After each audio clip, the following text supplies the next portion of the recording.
Firestorm does negotiate this tension between its values, our values, and kind of the capitalist market that we're attempting to operate in.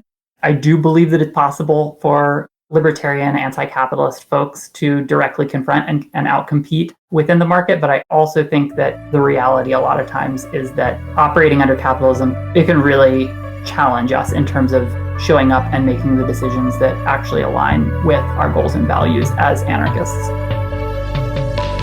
Welcome to the Non Serviam Podcast, a project dedicated to exploring the world of anarchist and anti-authoritarian ideas. Join us in our conversations with radical voices in precarious times.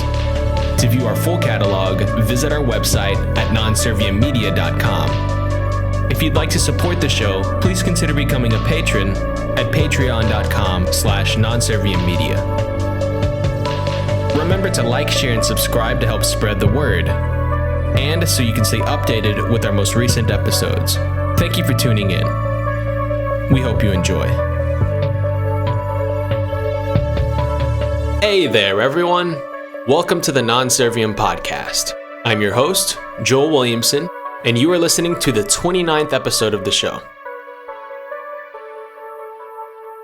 For this installment, I'll be speaking with a couple of organizers from Southern Appalachia who are currently engaged in a collectively owned radical bookstore and community event space. Today, we plan to explore the challenges of operating a radical cooperative enterprise, the role that such a project has in the broader anarchist movement, and a lot more. Here's my interview with Libertie and Beck from Firestorm Books.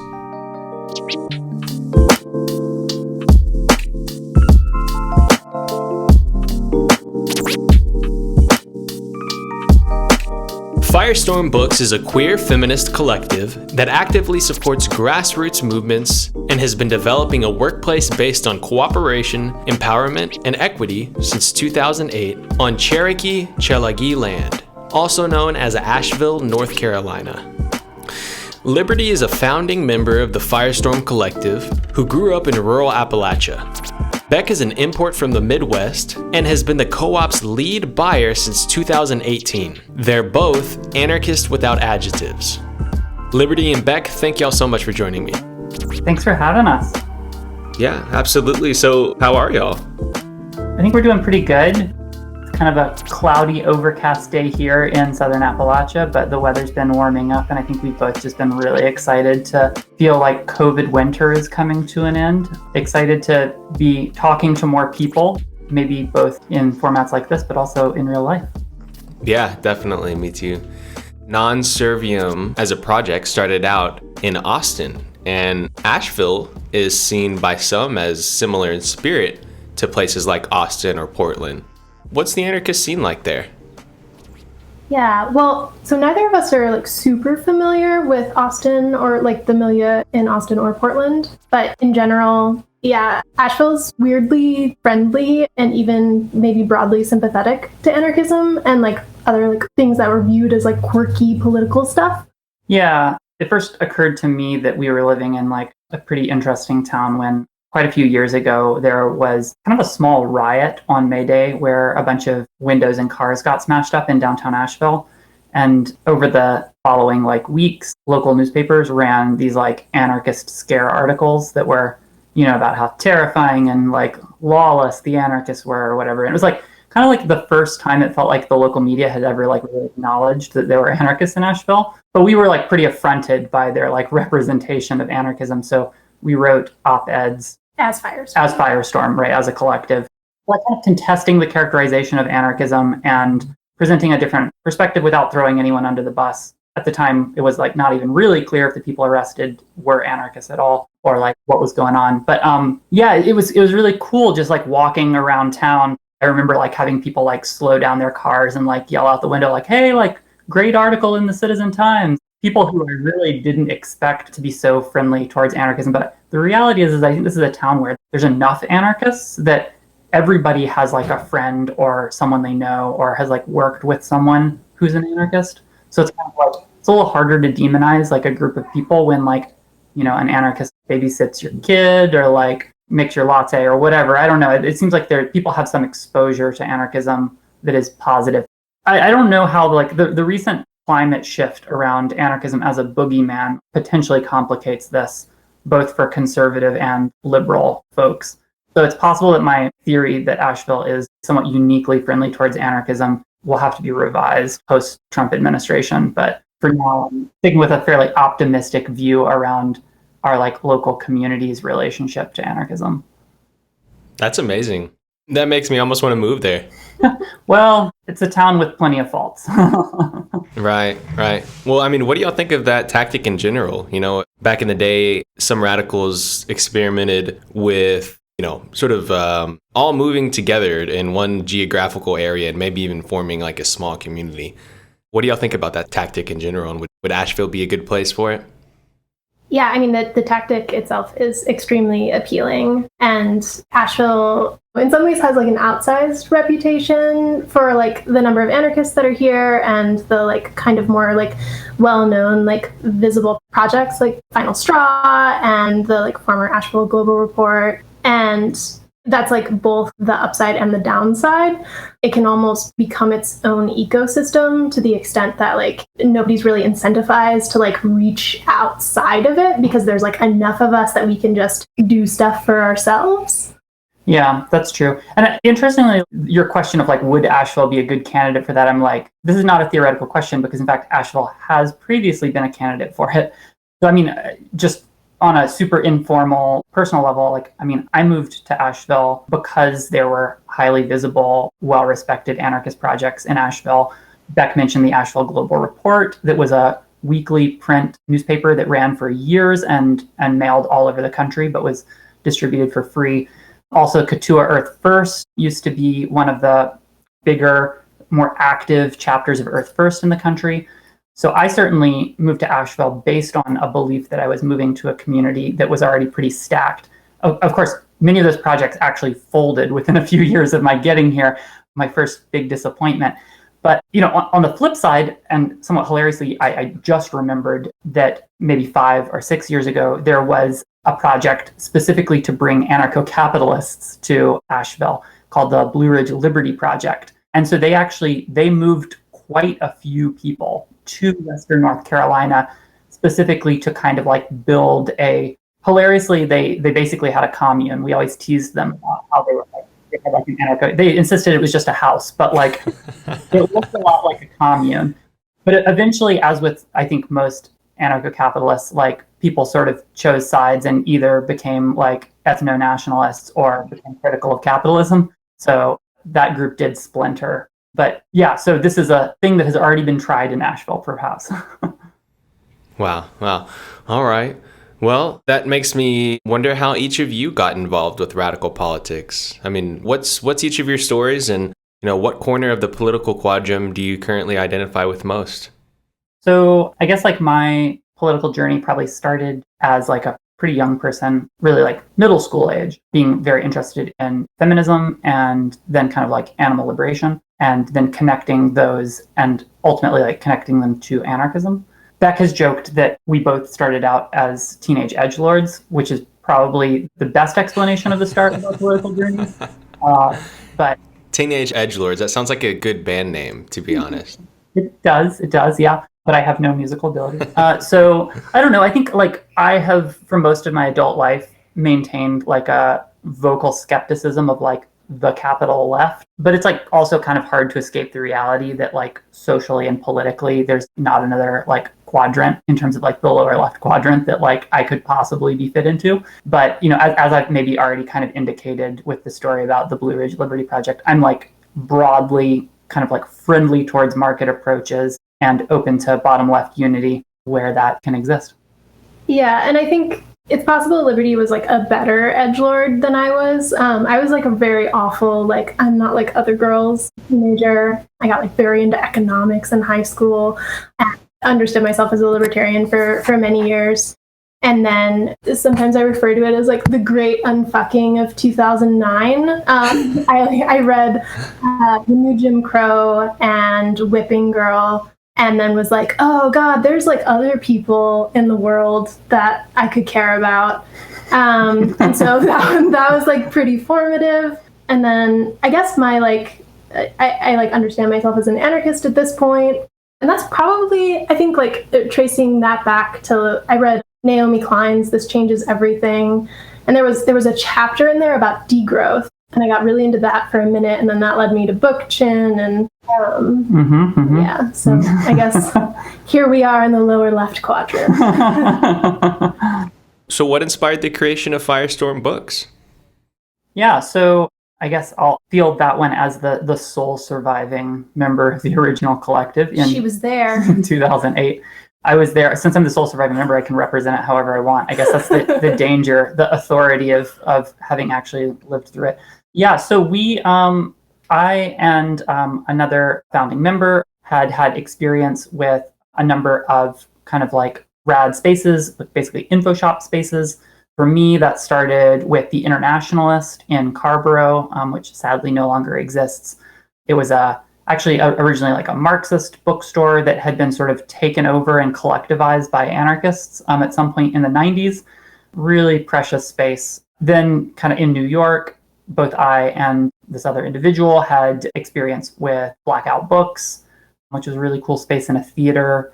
And then in Baltimore, Black Planet Books eventually became Red Emma's. So each of these spaces, offered a lot to the communities they were embedded in, but also to people who, kind of came through those communities in whatever capacity. And I think we recognized the value in having an anchor space like that in a community, especially a community like Asheville, where gentrification is so kind of like intense that it very much felt like we could kind of lose a foothold in kind of like public space. So yeah, the specific desire to formalize as a cooperative kind of came secondary based on some experience with co-ops. Of course, Red Emma's transitioned from being a volunteer-run collective in Baltimore to being a cooperative at a time when I was actually living just outside of Baltimore. And then somewhat before that, I had some experience visiting occupied factories in Argentina following the economic crash there, and had been really impressed by kind of like what was going on in terms of self-management and occupation. And then the last thing I'll say that's like probably just me and not representative of the other incredible dozen people who opened Firestorm is that I was definitely reading a lot of Kevin Carson in 2007 and 8. Kevin definitely had kind of an oversized role in my thinking, particularly, obviously like studies in mutualist economy, but the kind of the framing of building the new world and the shell of the old, particularly like the idea that kind of anti-capitalist or anarchist enterprises might actually directly compete with and contest capitalist hegemony. I was kind of romanced by that for sure when we were starting in 2008 and maybe drew some inspiration there. So there are a lot of anarchist info shops around the world. What makes Firestorm Books so unique? Yeah, I think a big one is that we are situated both in the South and also in a town that is not sort of centered around like a university. Yeah. My experience is that most of the other radical spaces and bookstores in particular are university connected, not formally, but, spatially. I think other things kind of about the flavor of our bookstore, which we rarely refer to as an info shop, although certainly understand it as being like part of the info shop tradition, is we have a pretty big focus on kids' books and work specifically to be like a very family-friendly space. I kind of mean we have spaces actually set up for kids in addition to actually just having like picture books. And I think people appreciate that. Interestingly, we realized a couple of years ago that kids' books are actually our best-selling category of like books. So I don't think there's too many other anarchist spaces that are, organized as bookstores that have that level of engagement with like kids' literature.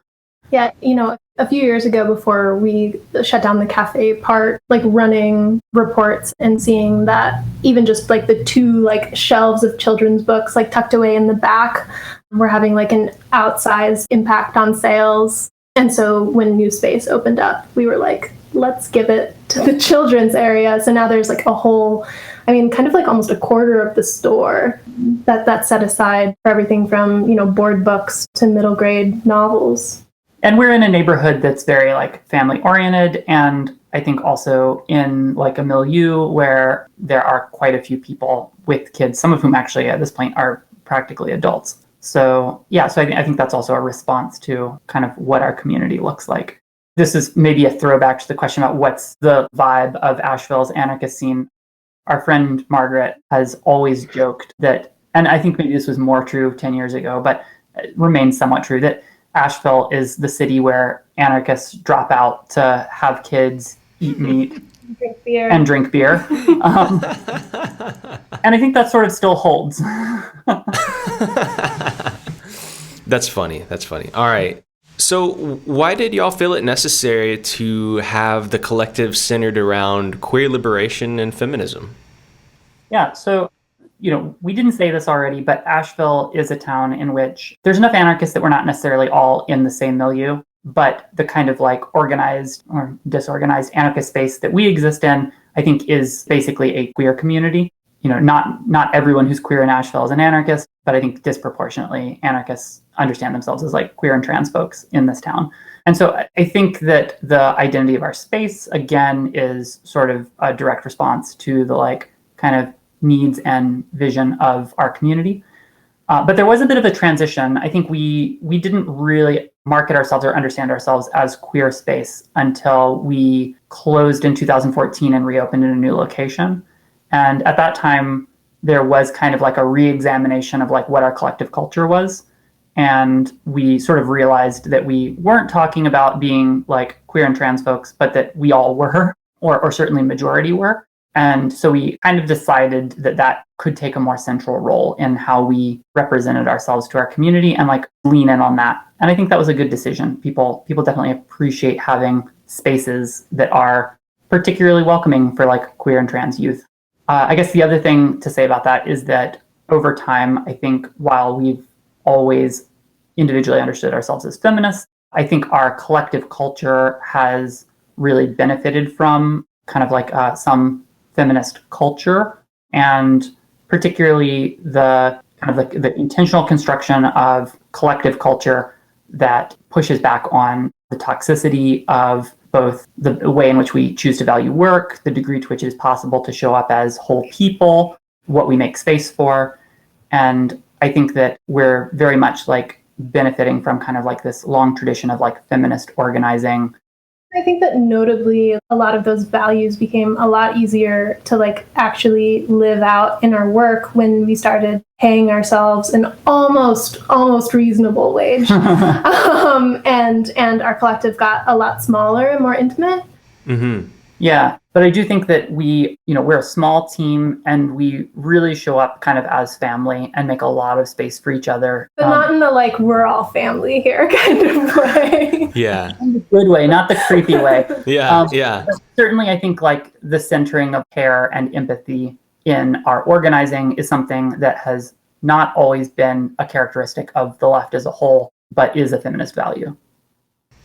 Yeah, totally.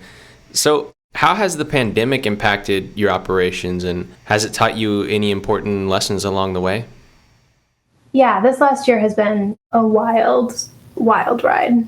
And I think that it's like hard to almost the way that I want to answer this question is like, I can't say I'm grateful for the pandemic, right? Like that's not okay. But it did open up space for us to, create like an entire channel of sales that we just would have never had the capacity to explore, like dealing with the like day-to-day when we were, open.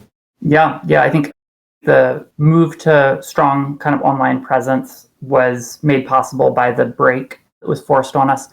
The other thing obviously that happened in 2020 was we all had space and time to be pretty deeply engaged with kind of this like moment of rupture taking place in the wake of George Floyd's murder. And Asheville, like lots of places, blew up in a manner that was not really previously imaginable to most of us. So there was a solid month or two there where we were, checking in on the bookstore to fill orders, but otherwise we're pretty checked out from actually running the business, which was great and was only really possible as a result of the pandemic.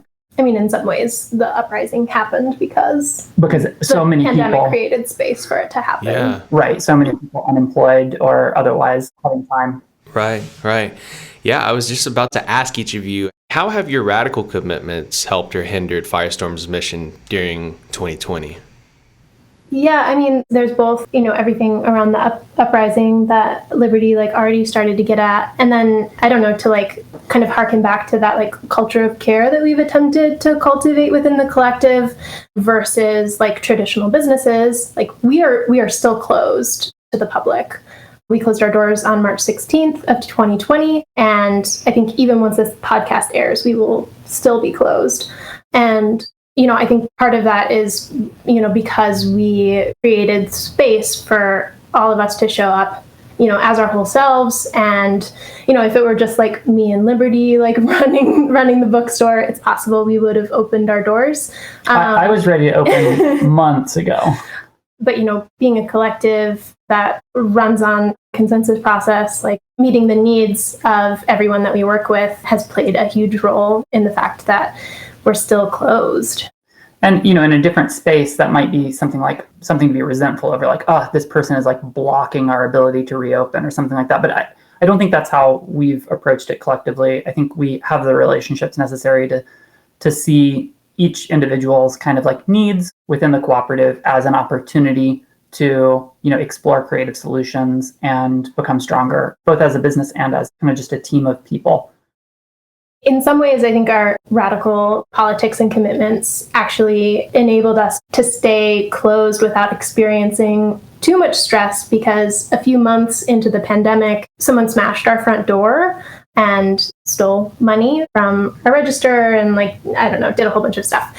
And we posted about it on social media and just kind of talked about, the fact that it happened, why we weren't going to call the cops or work with the cops. And, asked folks, that maybe if they needed a book, now would be a great time to grab a book from us. And we sort of went baby viral.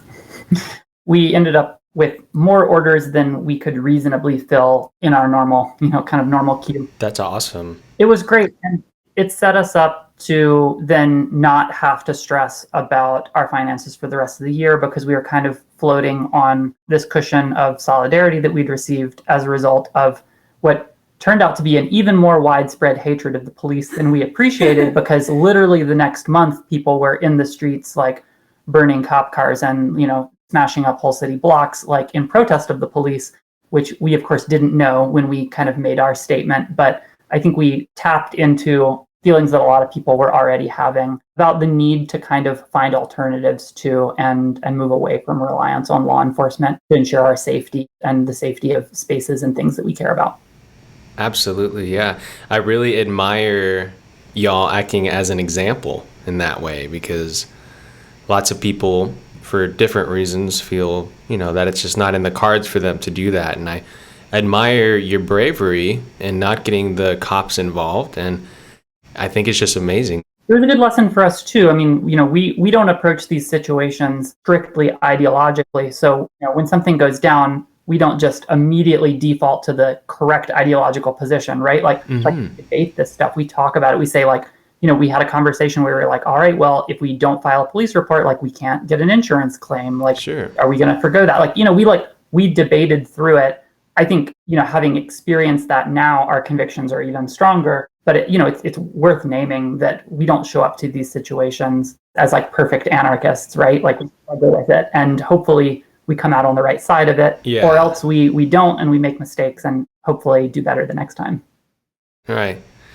Well, that's still really cool, and I love that y'all did that. Some bookstores or info shops are known for being stuffy, and many even come across as pretentious at worst. However, I can't imagine your operation giving off this sort of vibe. Just speaking with you two now, you don't seem that way. And also, you'll have quite a good reputation as far as that goes online, as far as I can tell. What makes Firestorm unique in sort of creating this vibe that seems open and welcome and curious, as opposed to shut off and jaded and not interested? Yeah, that's always been something that was really important to us. Early on in the project, there were some conflict over this question of to what extent Firestorm would follow the I mean, honestly, kind of like more traditional anarchist model of being a subcultural space or even a bit of a like political clubhouse versus a more public space that was explicitly welcoming to the widest possible range of participation.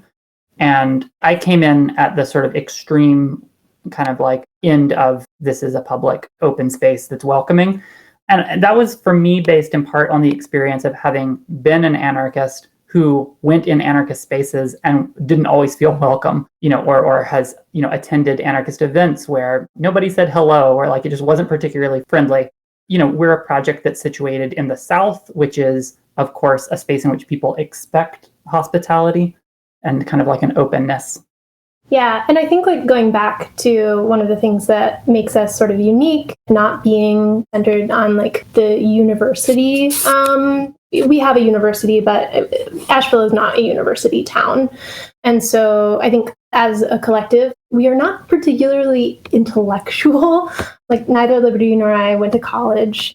The majority of us grew up like working class and have always worked. And sometimes I know, I wouldn't call it pretentious, but I know I feel intimidated by like people who have like gotten to like go off and like see, projects around the world and talk to, people who, I don't know, like have these like vast sort of networks. And we're just sort of chipping away, like day reading kind of trashy sci-fi.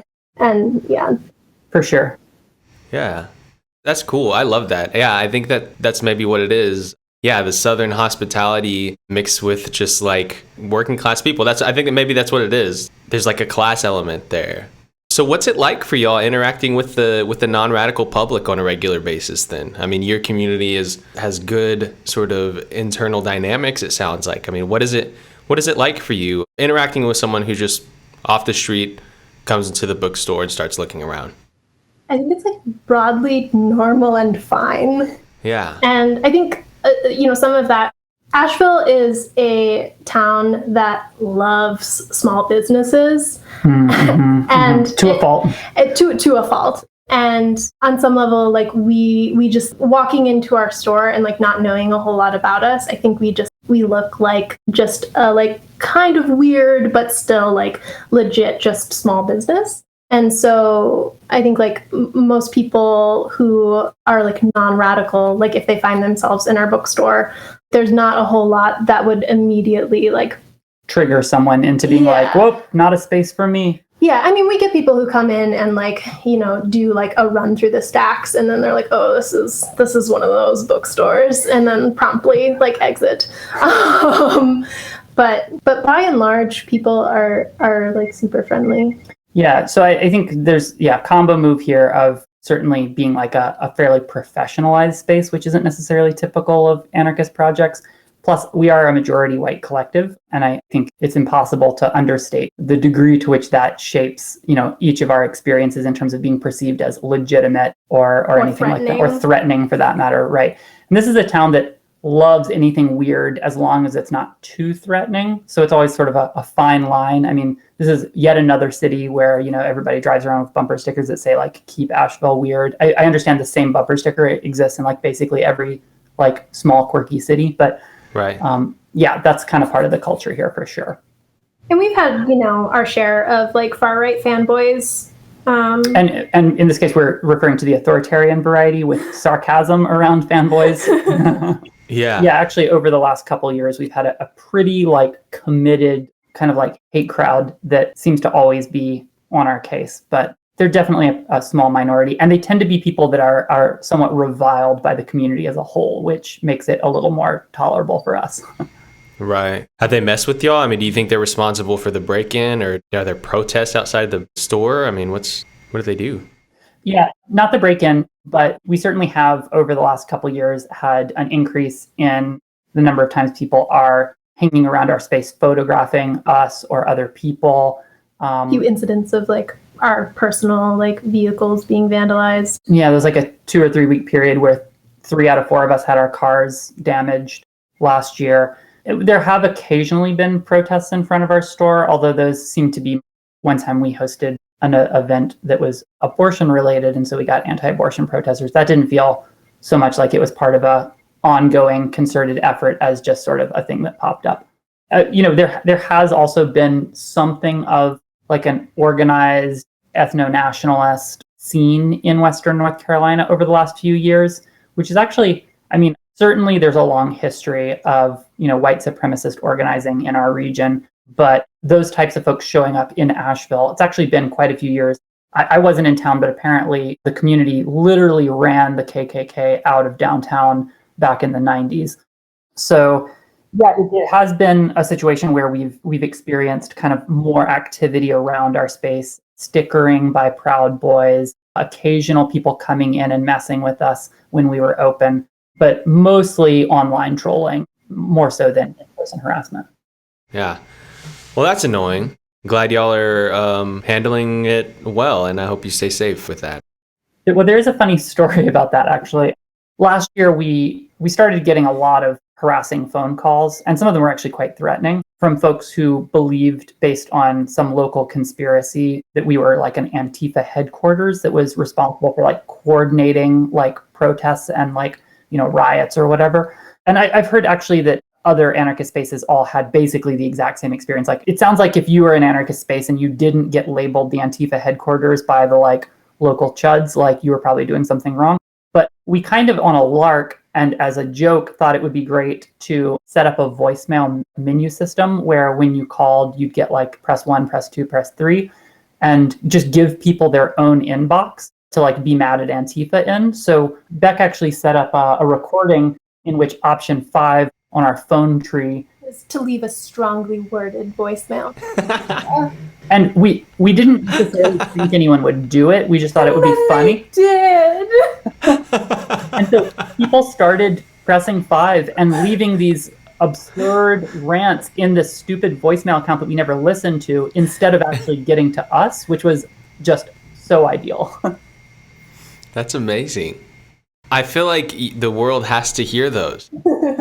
We've had like a lot of fun voicemails, but the Antifa ones were mostly actually quite alarming. Yeah, they're pretty disturbing. We do have a good one where like someone is mad that there's a mess in front of our storefront, and so they like left us a voicemail at like 7:45 in the morning, and they were like, "You nasty ass bitches!" Like, oh my god. Oh yeah, that person was really over the top. Yeah, that was a good one. That one could definitely. Yeah, that wasn't really Antifa related though, so yeah. So what do y'all just like throw your trash on the sidewalk instead of walking it to the dumpster? Or? Yeah. No, we we clean up when we get to the store, and we don't get to the store before 8 a.m. Sorry. That's pretty early. I was gonna ask you what time y'all get there. 8 a.m. is I was just joking on Twitter the other day about how like anarchists aren't morning people. 8 a.m. is brave. That's a brave time to start. Well, it would be a brave time to start, but we are never there at 8 a.m. When we served coffee. Wait, yeah, back when we served coffee, we were there, we were up and running at 8 a.m. And before that, we actually ran an entire bakery operation, and people were showing up at like 5 a.m. for that. Oh my God. Thankfully, we don't do that anymore. Yeah. Wow. Did y'all stop doing that because of the pandemic? Well, we've been on a long trajectory away from food service, but certainly the pandemic has put a real damper on coffee service as a whole. So I think that we'd already basically stopped doing food service, but I think even coffee service is probably on pause for a while. Right. So how do the inner workings of the organization actually function? I think most folks are familiar with capitalism. They're familiar with the employer-employee relationship and are very familiar with interacting within that model. How does your cooperative actually function? Break it down for someone who's unfamiliar with the process.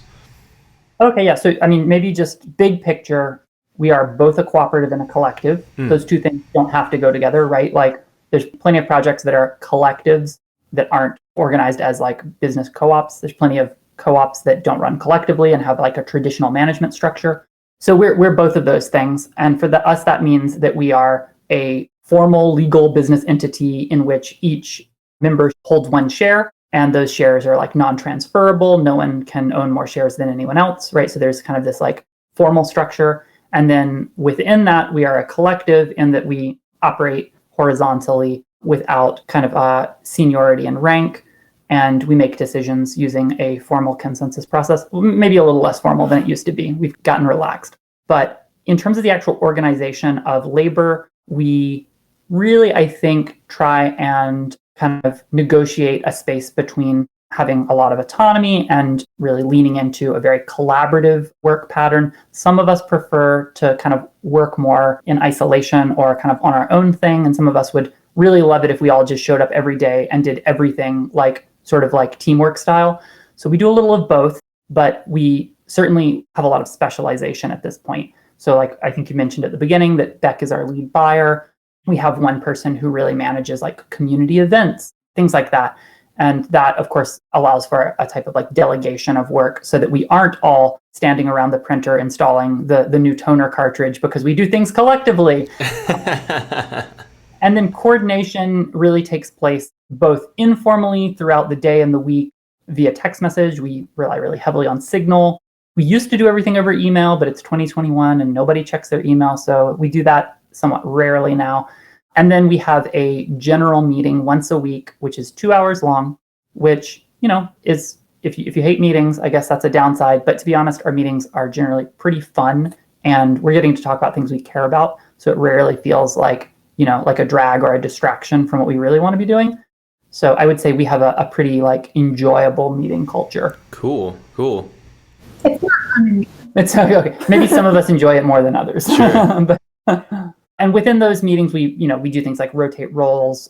We take turns being note keepers, facilitators, timekeepers, things like that. So, there's some structure in place there that kind of supports productive use of time and like positive outcomes. But we very much do operate by consensus, as sort of previously discussed with the whole "we're still closed" thing. And, we don't understand consensus just as a more participatory way of voting. We really try and make a lot of space to work through areas of tension or disagreement and explore kind of root causes. And generally, I think, come out of that process with much stronger decision making and also initiatives that it's possible for everyone to throw their full weight behind, as opposed to like, well, we all like had to compromise and go with what Beck said, so we'll kind of half-heartedly do it, which is, I think, the dominant vibe in most workplaces where people have relatively little engagement with the decision-making process, but then are able to exert a lot of friction in the implementation process. Yeah, interesting. Yeah, so Non Serviam Media is actually currently in the process of sort of formalizing as a cooperative. So I have actually a lot of questions for you, but I'll limit them if I can, just to move forward. But what's the onboarding process like for Firestorm? Well, it's gotten better. There's like a packet of things that like include like our operating agreement and an overview of the prospective membership process. And then we also usually provide like books that we believe are relevant to. Makes sense, right? The bookstore gives you some books to read. Read this. And like we're pretty good about writing up documentation for like important systems and processes. It's kind of piecemeal, though, and I think your listeners will appreciate that traditionally those documents have been kind of haphazardly assembled into a document named Instead of a Handbook by a collective too busy to write one. Nice. That's the name. Yep. A little Benjamin Tucker reference there for anyone familiar. Cool. So there are materials, but definitely like the bread and butter of our onboarding process is shadowing. When you come in, you are always like working with someone as a new person. Yeah, as a new person.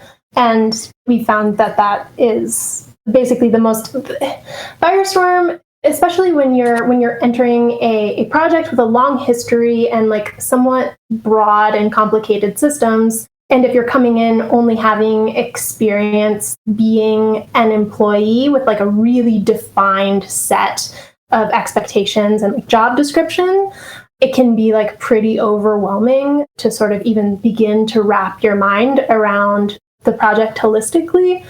And so we've just found that really nothing helps that process like just being with someone who has experience and like understands the ins and outs. Yep. And it sort of goes without saying, but you can't transmit culture through policy and handbook. So, as an organization that I think in a lot of ways is defined by the kind of like culture we've constructed. That's very much a peer-to-peer kind of a learning experience. Right. And in a cooperative, it's up to each individual to steer the culture as opposed to in a capitalist enterprise, say the CEO driving it. Yep, for sure. So you do more than just sell books. You're also an event space. Y'all have done a lot of events in the past. What's Firestorm's relationship to this type of organizing, and what should we expect in the near future as far as events go? Yeah, so that's of course changed significantly as a result of the pandemic and is actually still in a process of transformation. But since our beginning in 2008, in a lot of ways, community like programming and content has always been the primary focus of Firestorm, with the business end of things really in some ways existing to support the community sphere. So that has traditionally looked like a pretty robust events calendar where we have an event basically every day. Certainly pre-pandemic, there were days where we had even 2 or 3 events stacked. And those events are mostly community-generated content as opposed to programming that we're developing in-house and then presenting to the community. So that might include everything from book clubs and film screenings to lectures and meetup groups, some of which are standing and occur on a weekly basis or a monthly basis, and some of which are more like one-off kind of initiatives. So when the pandemic started, of course, we closed our doors actually a bit early before it was mandated because we felt that was the responsible thing to do at the time. And unfortunately, that did mean canceling quite a lot of community content. And over the months that followed, we sort of began to experiment with what does it look like to provide some part of that virtually.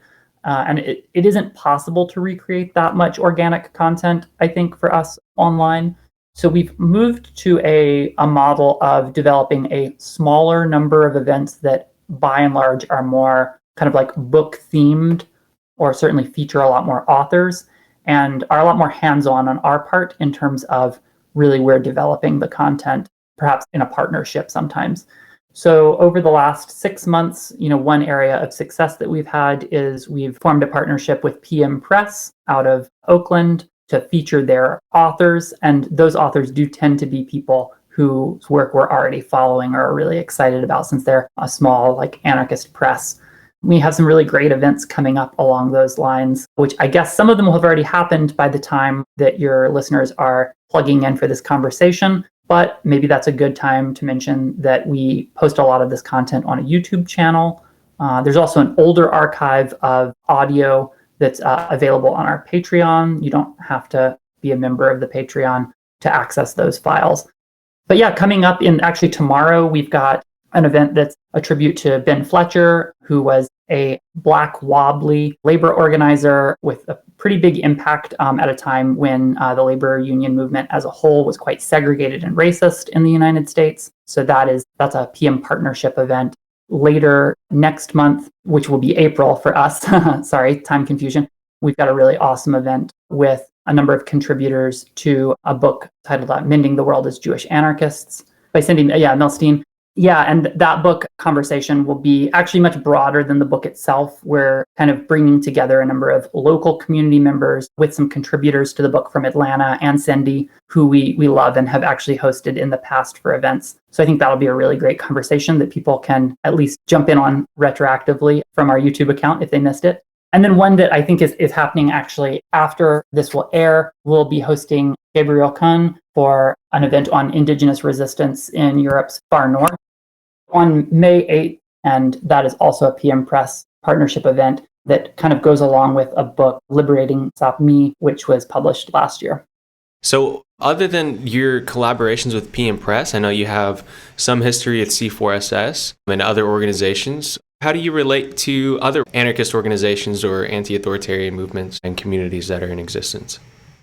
Yeah, for sure. So I would say our relationships are more informal than formal. We're not part of any national organizing structure or federation, although we maybe wish that something cool like that existed that wasn't like a creepy platformist thing. But, individually, a lot of us bring connections.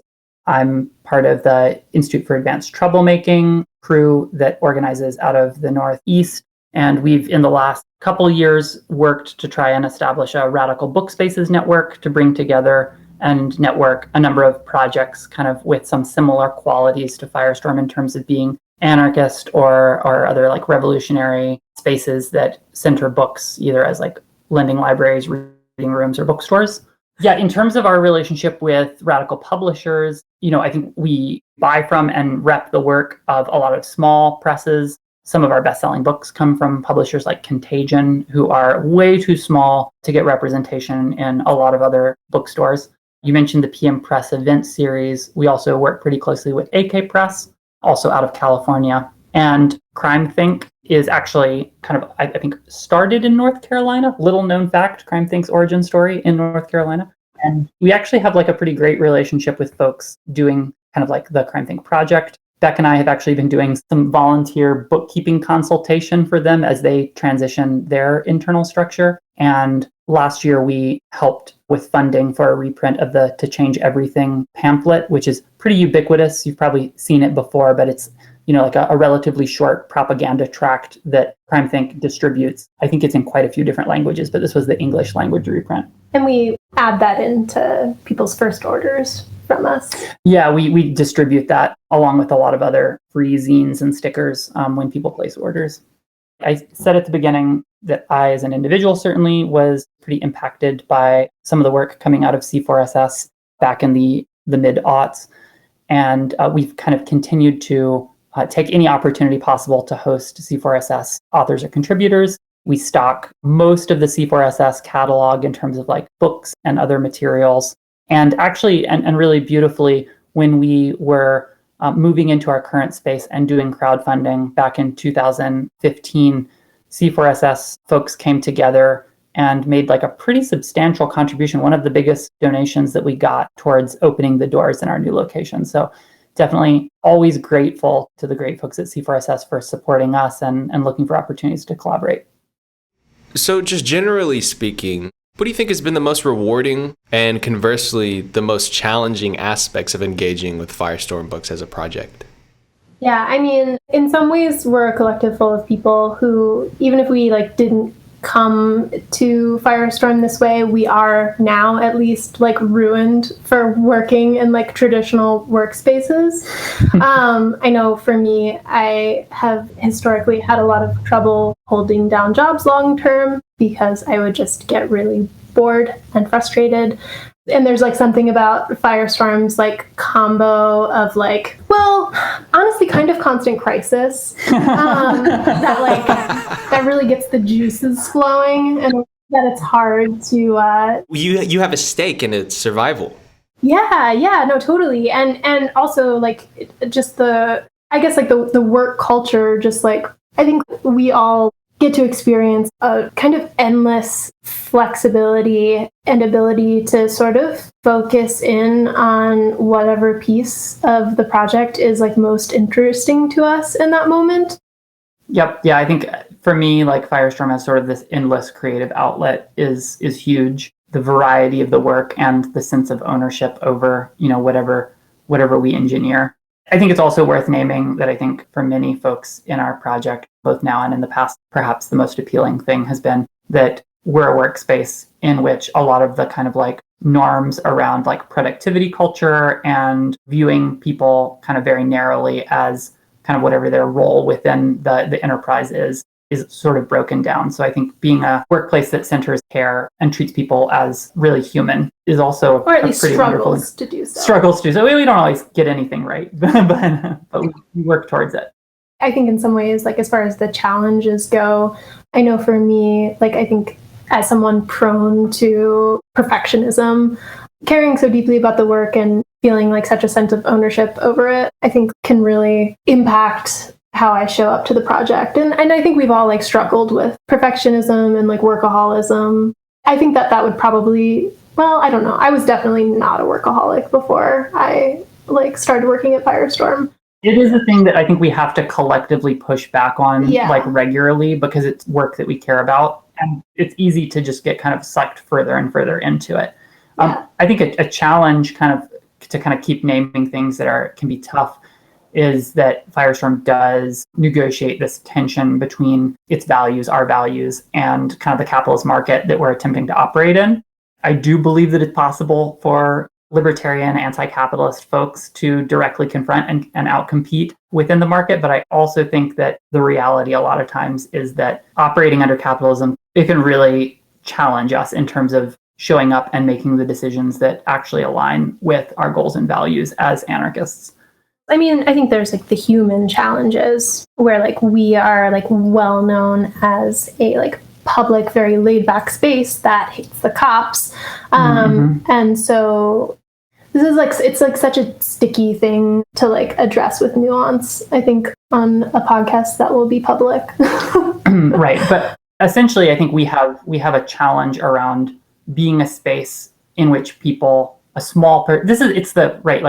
the challenge of maintaining a commons, right? Mm-hmm. Fundamentally, like the challenges that we face sometimes are like, what is it like to try and maintain a space that is understood on some level as the commons, but in a context where the commons as a whole is so dramatically depleted within our community that there's this extremely oversized need for access to space and resources that one small cooperative bookstore is just incapable of actually rising to the occasion and meeting. And that includes everything from safe places for people to sleep at night to places for people who are, addicted to drug use to like access somewhere where they can safely use and be off the street. We aren't a space that can be a safer injection site. We recognize the need for that to exist, but we are kind of caught in this tension of recognizing the need for a lot of community resources that don't exist and wanting to be as many things as possible to people, but having to maintain boundaries as well. We're in a part of town where weirdly, like, we're on this corridor of kind of commercial residential mix, and there's no parks. There's just like no public space. So there's like a large population of folks who are living on the streets, and there's like kind of just nowhere you can be. So that puts a lot of pressure on the small number of spaces that are friendly and open. We try and navigate that with integrity and compassion and also get overwhelmed. So towards the end of these interviews, I like to do a lightning round where I list a series of people, ideas, or items that I give my guests 1 minute or less to respond to. Are y'all down to do that? Yeah, we were admittedly terrified of this section. We're like, oh no, we're going to do this. All right. The first one is Amazon. All right. Yeah. Okay. Minute or less. Everybody knows Amazon. It's a case study in monopoly. You might think of Amazon as sort of the Standard Oil of book publishing. Our understanding is that Amazon sells about 42% of physical books and actually 75% of all physical books sold online, which is just incredible. And that position within the market, of course, has given Amazon the ability to dramatically reduce the level of freedom available to readers and authors alike. Cory Doctorow has written really compellingly about this, if people are familiar with Doctorow's work. And additionally, Amazon is able to use that position in the market to conspire with publishers to inflate prices. So, the critical take on Amazon from small bookstores, of course, is very strong. Additionally, it's worth noting that right now, and I guess this will be settled by the time people are listening to this podcast, but there is a union struggle and vote taking place in Bessemer, Alabama. And we participated in a bookworker day of solidarity with labor organizers on the ground in Alabama last week. Starbucks. When I was like a baby radical coming up in the anti-globalist movement, Starbucks was basically the stand-in for everything evil in the world, which is pretty funny to me because nowadays nobody really cares about Starbucks. But I remember Starbucks being kind of like the corporate symbol that was always kind of being used or attacked by the left. Starbucks is ubiquitous. Their coffee is pretty gross, in my opinion. And there was a Starbucks that opened about a mile from our store a couple years ago, and we were not particularly stressed about it because it felt like it was hitting such a different niche. Yeah, Starbucks, it's out there. I don't know. It seems like less evil than it did when I was like 19. Yeah, well, I guess it's probably just like the spectacle surrounding it is... Exactly, yeah. The spectacle is reduced, yeah. And we have companies like Amazon now, so... Yeah. Oh, God, yeah. Okay, Voltairine de Cleyre. Cool, yeah. Let's see, Voltairine de Cleyre was a free thinker who was famously radicalized by the events of the Haymarket Affair and embraced an individualist anarchism, and ultimately went on to like kind of champion anarchism without adjectives, which is the kind of tendency that I guess rejects a sectarian focus on exactly what type of economic and political order will exist sort of after the revolution, and instead embraces kind of an ecumenical big tent approach to liberatory politics. I think Voltairine de Cleyre's work stands up particularly well in like our contemporary context. Their writing, which was initially all delivered as speeches, is very like crisp and contemporary sounding, and it actually like hits a lot of topics that I think were way ahead of their time. Voltairine de Cleyre's writing very relevant to folks interested in queer liberation. For instance, her piece, Those Who Marry Do Ill, which really, I think, foreshadowed a lot of the radical queer arguments against gay marriage that took place in the aughts and more recently. And cool story, when we opened in our new location, we approached anarchist illustrator Clifford Harper, who is in the UK, about doing an illustration of Voltairine de Cleyre, because we found that there wasn't a lot of art depicting Voltairine. And he did a really beautiful linoleum cut illustration of Voltairine that now is actually all over the internet, but was originally done for our co-op, and we really love it. Cool. All right. Next item, dystopia. Dystopia. Yeah, I think as a collective, we really love dystopias, and we live in a dystopia. I think the thing about fiction that I find is that fiction like kind of helps you, it like makes it safer for you to sort of access emotions about, you know, things that you're experiencing, but in like a safer, more removed way. Gosh, I always think about when the pandemic first hit, and we just all sort of like, we just didn't know what to do. We just kept showing up to work and like, I guess like figuring it out. And it made me think of probably my favorite dystopia, Severance by Ling Ma, which is like a millennial dark satire about a plague in like the like crumbling capitalist hellscape, aka New York City. And part of the book was that this fever was running through New York City, and she just kept showing up to her office job every day because she didn't know what else to do. And there was, I don't know, something like both horrifying and comforting about like watching that sort of come to life in my own experience. Yeah. Right. Okay, so last item on the list. I'm going to say this a little differently because I think it's a little spicier. Police reform.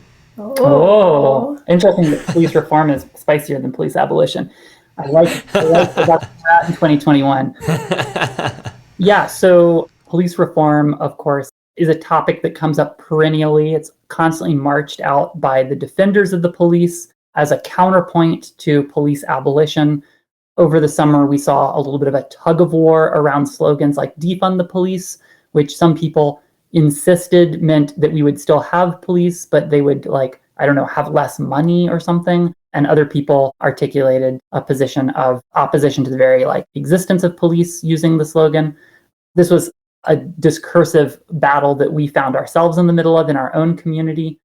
As a cooperative, we have kind of a long policy of not calling the police for things. And it does feel like, to some extent, what was previously maybe a bit of an edge case or like niche political view has really entered the mainstream in terms of conversation about over-reliance on policing and, of course, the distinctively white supremacist role of police as an institution.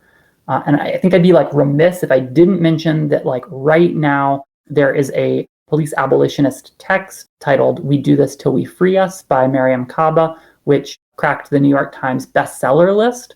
And I think that really speaks to the fact that here we are 6 months after kind of the fires died down, and people are still really hungry for an exploration of the abolitionist position. And Mariame Kaba is a great person to get into some of these ideas with. She's a long-standing community activist who also identifies as an anarchist, a Black anarchist, and I think just really brings so much wisdom. So would definitely recommend Mariame Kaba's work. Very cool. All right. So moving forward a little bit, I'm going to go ahead and ask you a few listener questions, and then we can move to the actual end of our conversation, okay? Cool. So the first one is not unique to Firestorm. It's one that we ask almost on every episode, but is related to Firestorm more perhaps than other guests in the past, which is, how can I get a cappuccino in your imagined political utopia? I guess I just want to say this question got so much play in our prep for this interview. It's a fun question. So this, I think this question is good for a lot of reasons, in that it is like relatively innocuous and avoids asking the like typical who will build the roads question, but like fundamentally hits at like questions of like, how is society organized, and like what's the role of like luxury goods. So yeah, this is a cool question. I have to admit though that when I first heard the question, my immediate response was like, LOL, be ready to attend infinite meetings about who didn't properly clean the community espresso machine wand in my future utopia. But that's a joke. And in fact, I don't want to go to those meetings any more than you do. So I don't know. Having settled into this question a little more, I think like the first thing that I would say is that I just categorically reject the idea of one utopia. So, you know, I like that this is framed as your imagined utopia, and certainly in the future that I want to live in, there's more than one utopia, sort of a world of many worlds, to like quote the Zapatistas. So my feeling about this is, you know, we should let a million espresso machine flowers bloom, and that literally however you want to get your espresso product that doesn't involve the enslavement of humans or other animals should be fair game in a utopia. I do think though that like to really drill in on cappuccino, and I say this as a former barista, we really have to decide whether or not in our utopia we're approaching cappuccino as a craft or as a commodity. Mm-hmm. So if we are approaching it as a commodity, then it's just essentially the same as any other question of how do we distribute resources. You know, like if this is just about making an adequate cappuccino, then perhaps we're looking at a future in which it is automated. Perhaps if it's, you know, something that's still being made by hand, we're looking at a network of producer cooperatives, things like this. I know for sure that in no utopian future that I can envision would people be working for tips for cranky customers who get to determine whether or not you can afford to pay your rent at the end of the month. And on the flip side, I think like the idea of cappuccino as craft is very compelling, right? Which puts this more in the territory of who will play violin in the utopia, right? And I think then it becomes like, well, I would like to imagine a utopia in which we all have an enormous amount of leisure time, and it is possible to develop skills and artistry according to our passions. And I think for some people, making really incredible coffee drinks and sharing them with friends might fall pretty squarely into that same space as, you know, become an excellent painter or like some other craft-based skill. So those are my initial thoughts on the cappuccino question. But for the love of the bean, we move forward. I do think that it's possible that we may need to consider whether or not there are other espresso-based beverages that better fit into some of our utopias. Like, for instance, I think, you know, the cortado is really underappreciated and is honestly much easier to create. I don't even know what that is. Yeah, it has less milk. That was such a good answer, though. Thank you. That was so interesting. I love that response. Classically, I will answer your question by posing more questions. I love it. Second listener question is, what's your best book recommendations for people with liberatory politics by actual people from the Southeast? Yeah, as a collective, actually, 2 years ago, we read Dixie Be Damned by Neil Shirley and Sarah Lee Stafford. It's incredible. And I think a number of us had already read it, but the experience of reading it as a collective and talking about it as a collective was really amazing. But it's like a collection of, I guess it started out as a series of zines, focusing in on like insurrectionary moments in Southern history. Yeah, a really great resource. Incredible history that isn't really covered by any other works that I know of. Also got a name more recently, As Black as Resistance by William C. Anderson and Zoe Samudzi. This is a really great starting point for anyone that is interested in kind of exploring Black anarchism, or kind of like the intersections of Blackness, particularly in a US context, with kind of anarchic liberatory politics. Cool. Super highly recommended. The authors are out of Atlanta, so quite close to us, and have spoken at our store as well. So maybe honorable mention here, what we could throw out What You're Getting Wrong About Appalachia by Elizabeth Catt. Not an anarchist. Is it Kate? It's Kate. Right? I thought we decided it was. The joke was it's up for debate. Oh gosh. Well, your listeners will have to determine for themselves how Elizabeth's last name is pronounced. Elizabeth is not an anarchist. I think they're a social democrat. But they have written an incredibly great rejoinder to J.D. Vance's Hillbilly Elegy, highly worth reading, both for its short coverage of Appalachian history and also exploration of queerness and non-white and immigrant experiences in Appalachia. And then one other maybe that I would name, partly just because I adore the people who put it together, Queer and Trans Voices, Achieving Liberation Through Consistent Anti-Oppression by Julia Feliz and Zane McNeil. McNeil's also currently working on a collection through PM Press. I don't know when it's due out or what stage it's in, but it's a collected work by queer anarchists and radicals based in the South that'll be kind of sort of a bit of an oral history project as I understand it. So I'm really excited about that one. Very cool. So yeah, this transitions smoothly into the next listener question. Zines. Are they an irrelevant relic of ancient history and a waste of paper, or a charming and useful way to do propaganda? Charming and useful. Yeah, I guess as mentioned before, we provide free zines with most of our orders. So as a collective, we love the zine and put like a lot of collective effort into like choosing like which zines were the ones that we were sending out as like free perks. But then on top of that, we also like sell an enormous number of zines. Out of our top-selling anarchist title from the last year is What About the Rapists? Anarchist Approaches to Crime and Justice. Which is a pretty beefy zine, to be fair. It is very beefy. It's like 80 pages. It could be a small book. Yeah. I think the thing to say about zines, in addition to all that, is just that they're very accessible. And a lot of people, if somebody walks in and they're like, I want to read the bread book, then I'm like, sure, read the bread book. Like, somebody has decided that they want to like undertake sort of a massive project of self-education. Cool. You do you, babe. You do you. Yeah. But most people like who we might approach in our day-to-day lives are not prepared to sign up for that level of homework. And we found that folks who maybe are somewhat curious about anarchism, but not like committed to doing like a full research project are much more likely to take on and read a zine.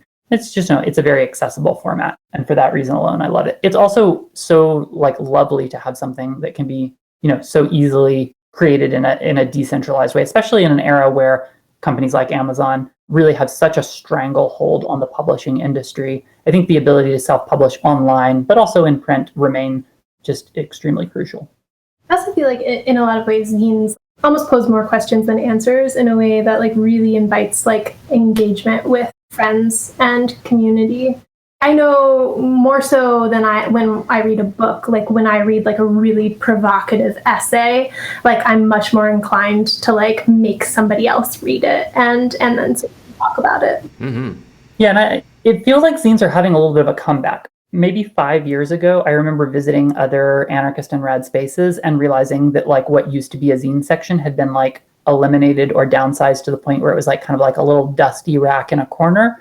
But it does feel like what's happened perhaps is that there's been, I think maybe the zine culture that we had in the 90s and aughts doesn't exist anymore, Mm-hmm. but there's a kind of new zine culture, which is perhaps a little like more oriented towards like higher production value, where people are now publishing zines and pamphlets that are really pretty slick, but that technology and that printing process has become so easy to access that I feel like there are a lot of folks who are kind of coming back to the zine as a format that feels valuable. Yeah, I feel like this could be the anarchist version of reject modernity, embrace tradition. Yes, yeah, perhaps so. So the second to last listener question is, in your opinion, what role can or does fiction play in politics and liberation? The experience that this brings up for me is actually long before I worked at Firestorm, I attended an event that Margaret Killjoy was putting on about like imagining utopias. And I was like sitting in this, like the back room of Firestorm, and just over and over, everyone kept bringing up little like pieces and ideas from Women on the Edge of Time by Marge Piercy. And it was like so clear that like what everyone was bringing was like so profoundly steeped in this like utopia that had been presented in this book, that I like immediately left the meeting and bought a copy and read it and think about it like basically every day. Yeah, that book is really impactful explication, if not, I mean, certainly somewhat didactic, but I kind of liked that about it. Well worth reading. And I think Carson mentioned it when y'all talked about fiction in your recent interview. I really did appreciate some of the things that Kevin Carson said about fiction in that interview. I think y'all talked somewhat extensively about the Mars trilogy by Kim Stanley Robinson. And, you know, I liked how Carson highlighted, as a reader and as an anarchist, engaging with books like that and really looking at them as constructions of the world building, the hypothetical, the kind of like what, you know, where the cappuccinos come from. And I think that is one of the best things about speculative fiction, sci-fi, and fantasy. So a concept that we kind of play with a lot is this idea of visionary fiction, which comes to us by way of Walida Emerishi, who we actually hosted a few years ago for an event. Walida is the author of a few books, including a collection called Octavia's Brood, which is a short story collection by radical authors of fiction. And Walida has really, I think, done a lot to kind of like popularize and possibly even coin the term visionary fiction, which we use as part of an event series we do called the Visionary Readers Group, which is an ongoing event series where each round takes a work of fiction and a work of theory and puts them into conversation together in essentially a book club format, which I think is a really cool way to read fiction, is to like basically like think about how the fiction speaks to and relates to more explicitly works of political theory. But Walida has, you know, kind of said on a number of occasions, and I think this is right, that you can't really build something if you can't imagine it. And we live in a world in which all of these dominant systems have really just told us since birth that radical change simply isn't possible. So the very first step towards transforming the world around us is breaking open our imaginations and being able to think outside of what was handed to us. And I think for that, there's almost no better format than fiction. So we definitely love fiction. And in particular, like the kind of like more speculative variety. Yeah. So this last listener question might not be relevant because I know that you said that you're not serving food anymore, or moving away from that at least. But this listener asks, most, if not all, of the food you have available is vegan, which can be controversial even among radicals. What went into that decision, and why is providing explicitly vegan options important for you? Yeah, so it's true that we're not doing food service anymore, but we still understand the space as a vegetarian space. And, you know, even after we stopped serving food, there were still like lots of occasions where, you know, events and groups had food in the space. That's true. I feel like I would have pushed back on this idea of it being controversial if we hadn't just had like a half dozen people attacking us on TikTok over the fact that they can't bring barbecue into our bookstore. We had a viral post on TikTok like a week or two ago, and there was a very positive response overall, but there was also a smaller number of people who took great offense that there was a sign on our door that asked people not to bring meat into the store. In real life, we have never had so many people so upset with us because they couldn't, like, I don't know, eat a ham sandwich in the bookstore. I just don't even understand why this is like a form of repression. That's one of the first things I check for when I ate meat was like, is this a meat-friendly place? You know, like if I can't bring my if I can't bring my brisket into the bookstore, I don't want to have anything to do with it. If I can't carve a ham in the bookstore, why would I come into your, you know, if I can't dance, I don't want to be part of your revolution, but for meat eating. I mean, so maybe though to provide a more serious answer to this question, and I do think that ultimately, like, if this is a topic that you want to explore, you would do well to perhaps have somebody on the show who really can talk about like the animal liberationist project. And, you know, I'm not necessarily the person who can articulate that work the best, but I will say that I think there is some crucial overlap between a critical examination of the way in which non-human animals and humans are kind of oppressed within our society. And the overwhelming evidence at this point points towards something that I think was already knowable through pure observation, which is that non-human animals have extremely rich emotional lives and complex social relationships. And within that context, I think that it is just no longer really ethically tenable to entirely ignore the question of how animals should be treated and to what extent it's appropriate to keep animals in a form of captivity or slavery, or to use their body parts for consumption. And so, for us, veganism has never primarily been about diet. I know that I personally literally never want to try and shame anyone or police anyone's body. That's, kind of a grotesque practice that unfortunately has been quite common among vegans at times. Certainly not where I'm coming from. I'm much more interested in the larger project of animal liberation, and particularly, I think, looking at the way in which systems of human oppression are really built on a foundation of speciesism. There's some great literature on this if people are interested. But suffice to say that there is a degree to which I think the idea of supremacy itself is really couched on the supremacy of the white male human. And as a result, many different types of oppression and denigration of humans often overlap with speciesism in terms of attempting to essentially establish who in society is closest to bestiality, right? And so, of course, this language is quite common in societies that denigrate folks with disabilities or women, racial minorities, things like that. And I guess at the end of the day, we have the option of kind of attempting to extricate each kind of like minoritized group within society from proximity to animalhood, or we can acknowledge that as humans, we all, in fact, are animals and have some proximity to non-human animals. And that by ultimately going and kind of like digging up and challenging some of those assumptions about non-human animals, we kind of pave the way to address a lot of these other systems of violence and oppression that we're against as anarchists. Right.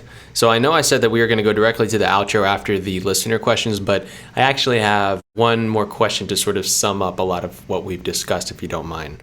So we've talked so much about Firestorm. What does success look like for you? What's the ultimate goal, the ultimate vision that you see Firestorm fulfilling? And yeah, what does success look like for you? Yeah, so I guess this is like a multi-parter probably, and maybe like one of the first things being it would be really nice if we were all making a livable wage. I think that would feel like success. We've been working towards that since 2008. It's fair to say that we don't pay ourselves super well, although we pay ourselves much better than we used to. It's true.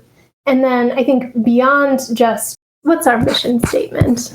You want me to pull it up? Yeah. Okay, cool. Yeah. So Firestorm's mission is to demonstrate the feasibility and desirability of a workplace based on free cooperation.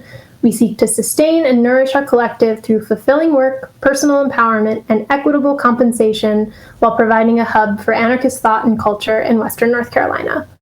So I think achieving that is a form of success. And then additionally, and this kind of shows up in other places where, we aren't a 501c3 nonprofit, but we are committed to reinvesting our profits back into the community.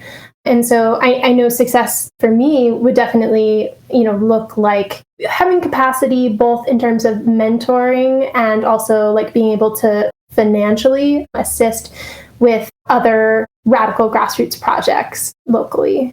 Yeah, and this is something we talk about a lot because we do understand that, this is something that it's not like we become successful and then we figure out how to do these things. This is something that we figure out as we are on our path towards what feels like success.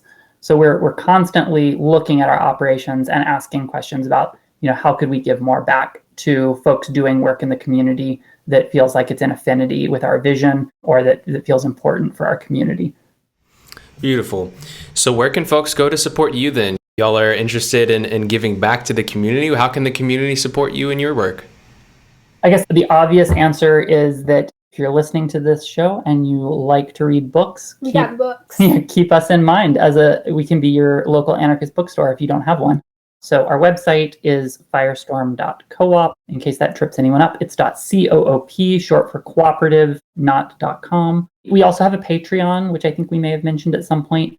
We started that a number of years ago to kind of help underwrite some of the costs associated with like the unmonetized things that we do, particularly kind of like grassroots organizing and community events. So there's some great perks on that. And I think we're actually about to relaunch our Patreon with a little bit of a change up that'll be exciting, including like some kind of like zine a month, book a month type tier levels. So check that out. So what resources should folks utilize in order to learn more about the topics that each of you are passionate about?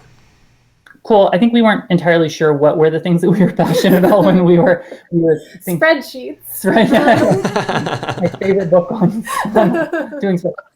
Okay, so in actuality, if people are excited about cooperatives and worker co-ops in particular, I think a great place to start looking for information and resources would be the U.S. Federation of Worker Co-ops, of which we're a part. It's a really awesome federation that does a ton of great work around education and support. So the website for that is US Worker. It's usworker.coop. So check that out. Because we did sort of anticipate the possibility that the vegan stuff would come up, it occurred to me that it might be worth mentioning specifically that if people are interested in exploring like a kind of like an intersectional animal liberationist politics that isn't just kind of liberalism, they might want to check out books from Sanctuary Publishers. They're really great, and basically everything they publish is good. Also, Lantern Books puts out a lot of good stuff.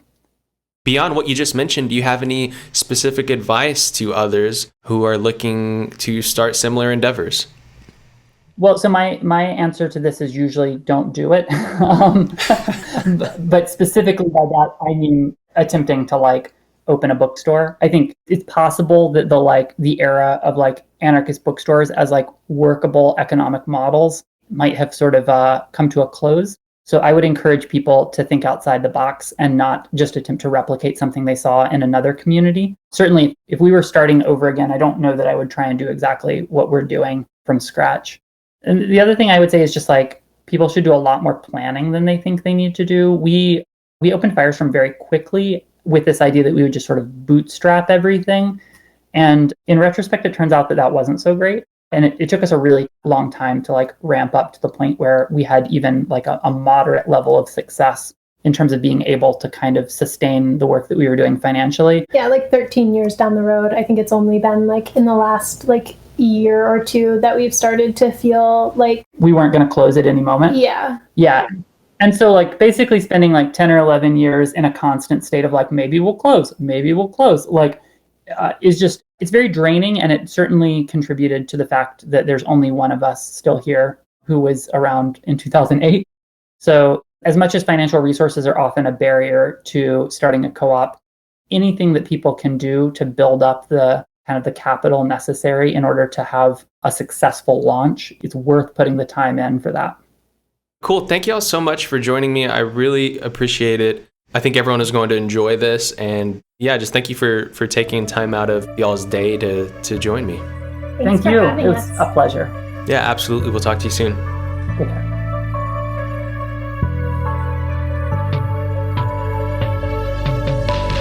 There it is, folks.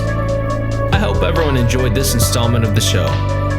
If you liked this episode, be sure to check out our full catalog at nonserviammedia.com or at youtube.com/nonserviammedia.